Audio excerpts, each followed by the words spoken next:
Inscrito, ilustre deputado Roberto Henrique. O senhor dispõe de 10 minutos regimentais.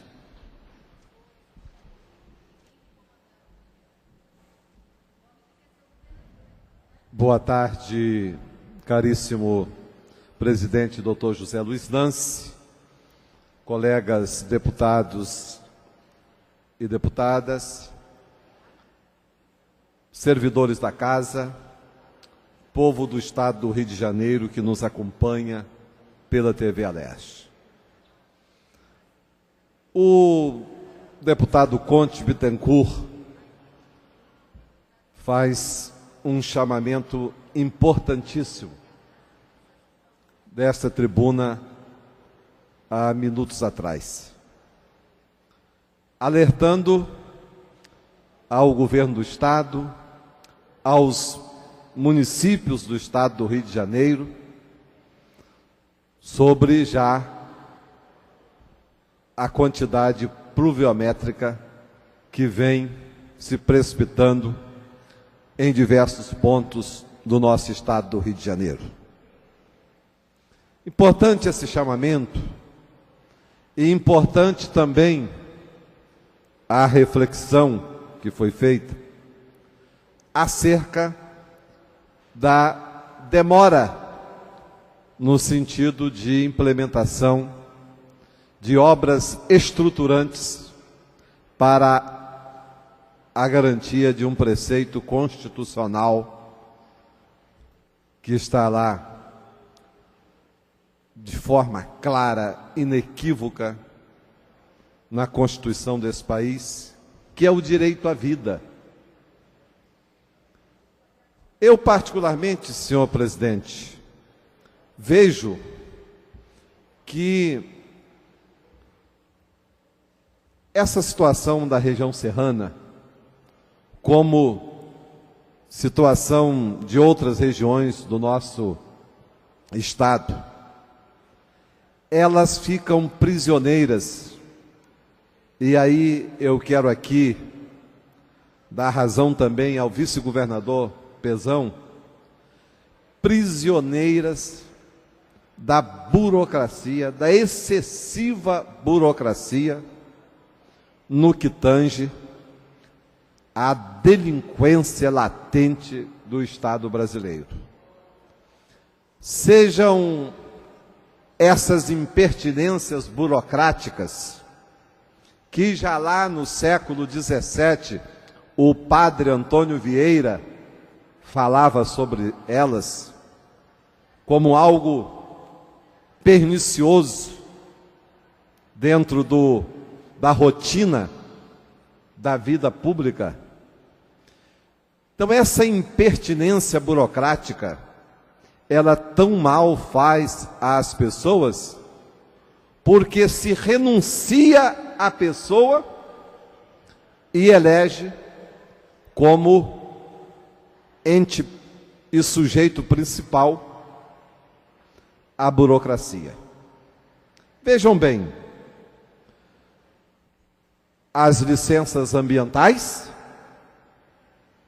e as exigências e as intransigências entre órgãos do governo federal com o governo federal, como foi o caso da Caixa Econômica.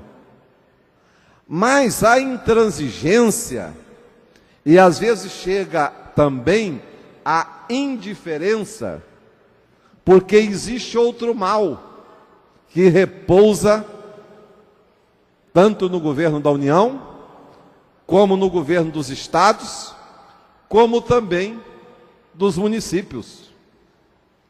Sabe por quê, senhor presidente? Existem ministérios quando deveria existir governo da União. Cada um tem seu ministériozinho, seu gueto. Aí vamos para os estados, cada um tem uma secretaria. Aí vamos para os municípios também. As secretarias parece que são casinhas, abrigos pessoais e particulares. Então não existe secretarias nos municípios, tem que existir prefeitura. Não pode existir esta ou aquela secretaria no governo do Estado, tem que existir governo do Estado. Não se pode ter o espírito particular e pessoal de se ter este ou aquele ministério. Tem que existir governo da União. Quando eu digo isso, não que não tem que existir as secretarias e os ministérios, mas tem que haver o espírito colegiado. E o presidente desse colegiado é o prefeito em cada município, é o governador em cada estado e é, no nosso caso, a presidenta Dilma no governo da União. Então essas ações de socorro nós vimos aqui.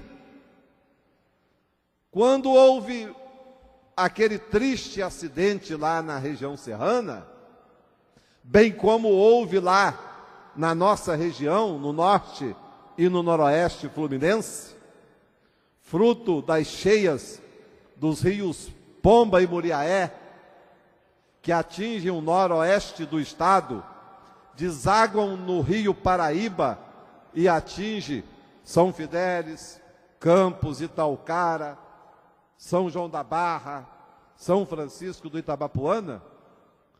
Naquele momento, é uma espécie assim, eu que já tive doente, fui já submetido à cirurgia, já frequentei UTI de hospital,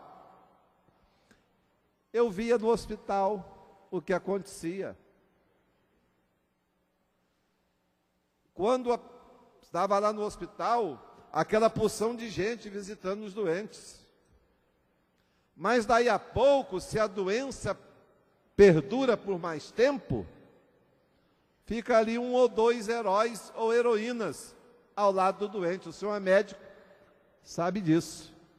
Então, na hora do desastre lá, nós vimos desembarcar aqui nesse estado do Rio de Janeiro a presidenta Dilma, secretário nacional de Defesa Civil.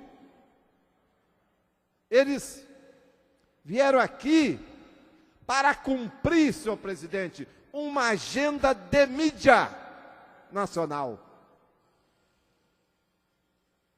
Porque mandar 40 milhões, essa mixaria para a região serrana, é um assinte igual àquele que a ex-ministra da Ação Social, deputada Benedita da Silva, mandou para São João da Barra, R$ 1.500.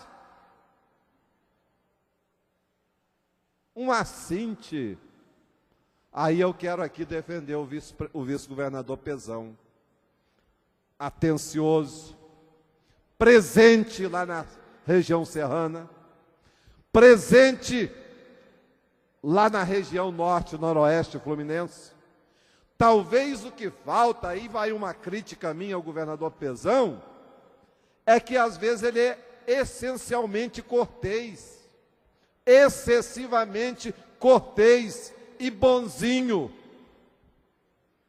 Talvez ele teria que ter sido mais duro com a presidência da República, com o governo federal, com a Caixa Econômica. Quem nomeia?